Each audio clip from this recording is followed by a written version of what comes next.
I interviewed her, Dan, when I was at NBC about creating IT cosmetics.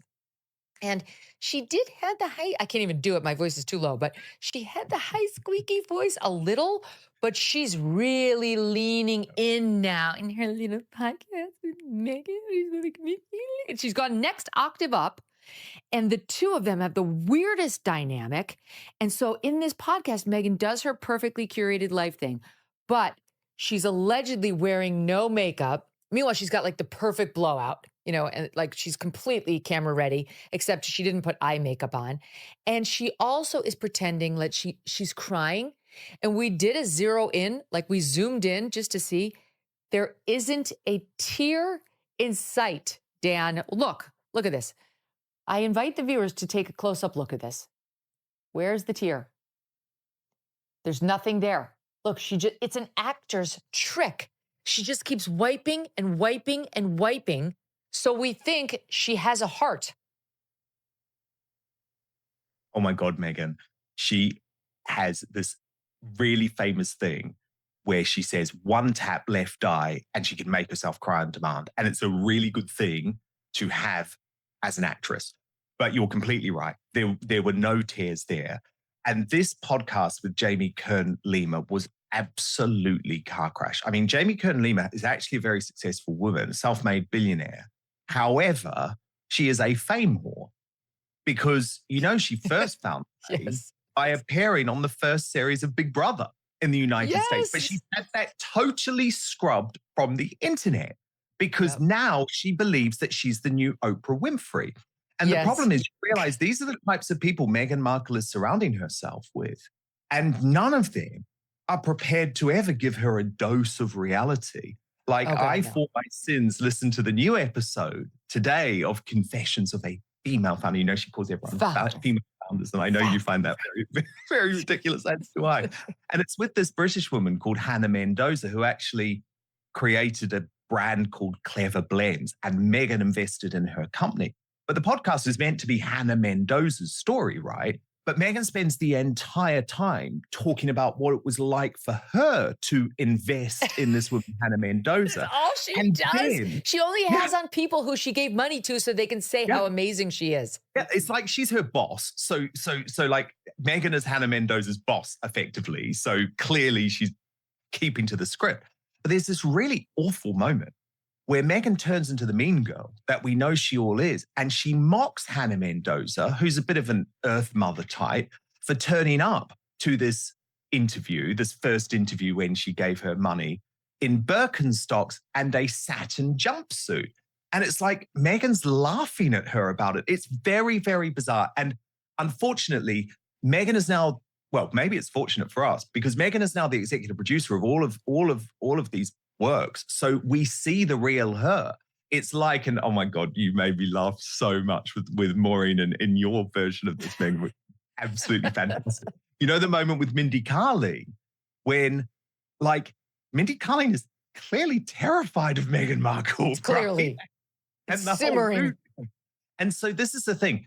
Meghan Markle is only now surrounded by people who will tell her what she wants to hear. And so again, the level of delusion is off the scale. But just remember, Jamie Kern-Lima sits down with Meghan Markle for 90 minutes, talks about what a wonderful businesswoman she is, what a wonderful friend she is. Not one question, Meghan, about what about these bullying allegations, right? Surely there now must be something in it. The fact that your staff in Hollywood are also questioning this. At the very least, I mean, I know she's her friend and I know it's a different type of format, but at the very least, she could have said, look, were they just lies? Were they people who were coming for you unfairly? But remember, we now live in this sort of dual world, don't we? Where there is the truth and there is what celebrities can put out to be the truth via their chosen platforms. And obviously, there are great things about that in the independent space because we can also immediately analyze, and that's what we do, and point out, this is not true, this is not true, this is not true. But I do just want to remind people, Meghan, for all of the times that Meghan Markle says that she's happy in her relationship with Prince Harry, and there's this moment where Jamie Kern-Lima says, will you stay with Prince Harry forever? Will you be married to him forever? And her voice goes up 2 octaves and she says, yes, because she's lying. Because Meghan, Mhm. and this is I'd reported for years, I think we spoke about it, but she is shopping the post-divorce book to publishers already. And if people thought that was some type of conspiracy theory, though I always believe conspiracy theories come true these days, Vanity Fair confirmed that. Whoa. Dan Wootton doesn't mince words here. He flat out says there's something wrong with Meghan Markle, that she's completely surrounded by sycophants who refuse to challenge her. That's a brutal assessment, but here's the thing. It's not the first time we've heard this. From staff walking out at Kensington Palace to reports of screaming matches, Meghan's critics have long suggested she only keeps people around who tell her what she wants to hear. And according to Wootton, that's exactly why her brand keeps imploding. Let's think about this. When you surround yourself with yes men and sycophants, reality starts to disappear. Every bad idea sounds like a good one. Every misstep is excused. That's why Meghan keeps walking into disaster after disaster. From the Netflix shows to the Spotify fallout, and now these constant legal and PR headaches. Wootton is basically saying Meghan's not being told the truth about how the world sees her. And that's dangerous because the public isn't buying the polished PR anymore. In their big Wait, that she's shopping her post-divorce memoir? Yes. What? Yes, 100%. 100%. And in the Jamie Kern-Lima interview, she asks, will you write another book? She doesn't say, will you write a memoir? She says, will you write another book? And Meghan says, a lot of people ask if I want to write my memoir, but I haven't lived enough life yet. And what is going on there is that Meghan doesn't want to have to write a book now, which would obviously include loads and loads of positive stuff about Prince Harry, because she is preparing for the big payday, which she knows will be a massive payout to keep her going for years and years. I mean, Harry, remember, got well over 20 million for his 3-book deal. And that is what she is proposing to do. And as I say, this is something I had reported for years and years and years, but Vanity Fair included it in their recent profile of Meghan Markle. Katie Nicholl, who is the royal correspondent for Vanity Fair, is very clear that they weren't coming into the profile. The editor of Vanity Fair didn't have some type of agenda. Remember, they'd previously put Meghan Markle on that famous cover, Wild About Harry. There was no agenda going into this profile. What they discovered was pretty horrifying. So Harry has been warned. It's like, mate, get out. Seriously, Vanity Fair is reporting that your wife is shopping to publishers a post-divorce book where she's going to throw you under the bus. Get out. Wait a minute, Seriously. why would she out. be doing that? Because that would really show, the crack in the facade. I have trouble believing that, because she right now wants to maintain the facade and wants us all to believe that it's perfect in Montecito, welcome to Montecito time, where we have champagne with fruit dollops inside of it at all hours of the day. But anyway, why would she risk that news coming out by actively shopping? It doesn't make sense to me. Well, she's a deeply manipulative woman, number one. And what she always has is a number of business contacts who are working on her behalf and just sizing up the potential future scene. And certainly there have been real bumps in the road when it comes to the marriage over the past couple of years. And remember, there was also a time when it didn't necessarily look as if Netflix was going to stand by her. They already lost the Spotify deal where she was described as effing grifters. And yeah, totally. I mean, this is the problem, Meghan. Sometimes these things that I end up reporting about Meghan Markle, they do sound too crazy to be true. Yes, and so right. there was that moment when it appeared within the Vanity Fair profile. I was absolutely delighted because I was like, okay, this is good. It's not that I'm not the only one in the mainstream media necessarily, but I'm like, no, this is good because they did not come into this with an agenda. I think it's absolutely fair to say now that I do have an agenda where I'm not pro Harry and Meghan. They totally tried to ruin my life and destroy me because I revealed the truth about their exit from the royal family. And that's something we've gone into previously and we don't have to do it again today. But I think it's absolutely fair to say, I'm not a fan of these two, right?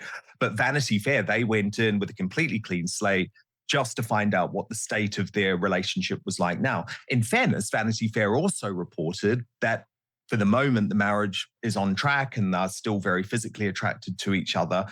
I think that is something that doesn't quite tell the full story, which is that Harry knows that this marriage is all he has. And he also knows that if the marriage were to end while the children were still young, because of the way the law works in California, is he would not be able to take those children back to California. So, of course, he is going to try and make the marriage work.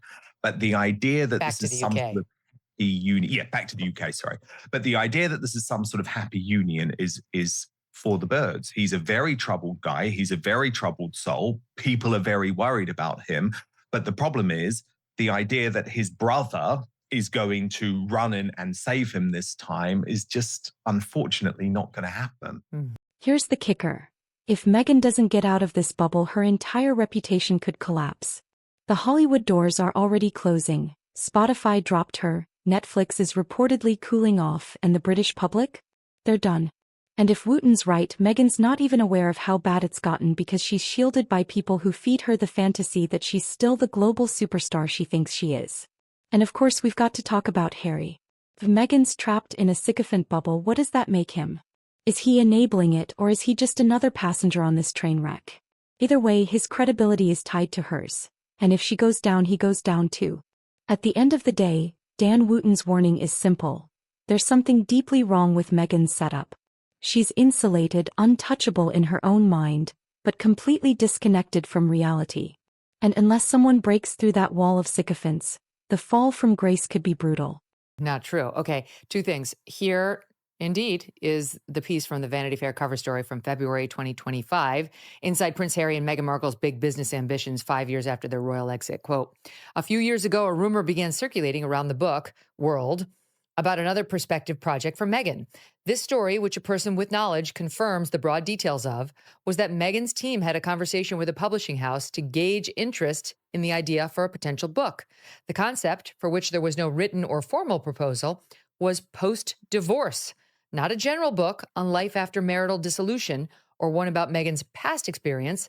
This book, this notion of a book really, might center on a post-Harry divorce.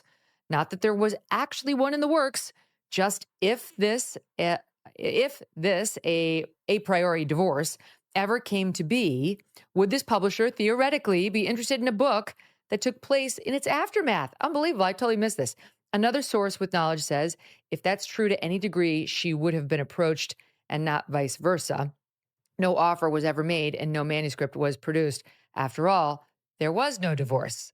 But that doesn't mean they didn't shop the interest on what there would be in a book. Absolutely true. And actually, Vanity Fair sums up pretty well how it works. It's like, would you be interested in this? Maybe. But, Meghan screwed it all up now anyway because she had Ari Emanuel at WME trying to save her career. And he got so frustrated because she was not listening to his advice. So this is the problem. It's a long, long line of disappointed Meghan Markle helpers, fans, friends, staff, etc. Here, so contrast all of that with the way she talks about H and their relationship. Here is it. Is it 46 or 47, Lauren? You choose. Go for it. 47. Dan, I threw up in my mouth. Yes. Dan, when you do interviews on your show, do you do the Jamie Kern Lima reactions? Yes. Oh my God, there's something wrong with her. So what do you think, folks? Is Meghan Markle really trapped in a bubble of sycophants? Is Dan Wootton right that there's something wrong here? Or is this just another media pile-on? Let me know in the comments below, hit that like button, and don't forget to subscribe for more uncensored royal analysis.